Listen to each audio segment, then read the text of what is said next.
नागपूरमध्ये 2 गटांमध्ये तणाव निर्माण झाल्यानंतर परिसरात तणावपूर्व शांतता निर्माण झाली आहे। मुख्यमंत्री फडणवीस आणि केंद्रीय मंत्री नितीन गडकरी यांनी नागपूरकरांना शांततेचं आवाहन केलं आहे।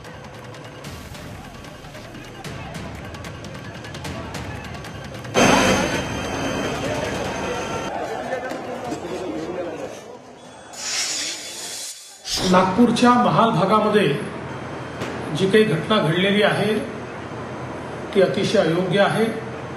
अशा प्रकारे जमा होऊन दगडफेक होणं अत्यंत चुकीचं आहे।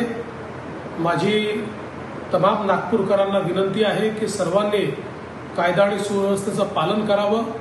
नागपूर शहर हे एकोप्याने राहणारं शहर आहे, त्यामुळे कोणीही शांतता भंग करू नये।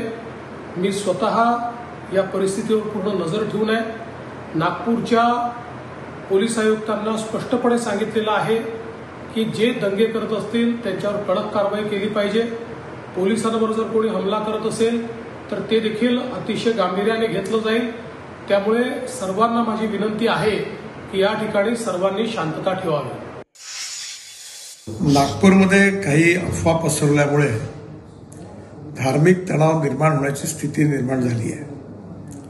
या सर्व परिस्थितीमध्ये नागपूरने नेहमी शांततेचा इतिहास हे नागपूरची विशेषता राहिलेली आहे। माझी सर्व बांधवांना विनंती आहे की त्यांनी कुठल्याही प्रकारच्या अफवांवर विश्वास ठेवू नये, शांतता प्रस्थापित करावी आणि कोणीही रस्त्यावर येऊ नये। सगळ्यांनी कायदा आणि व्यवस्थेला सहकार्य करावं आणि सलोख्याचं आणि सौहार्दाचं वातावरण ठेवण्याची नागपूरची जी परंपरा आहे त्या परंपरेनुरूप आपला व्यवहार करावा।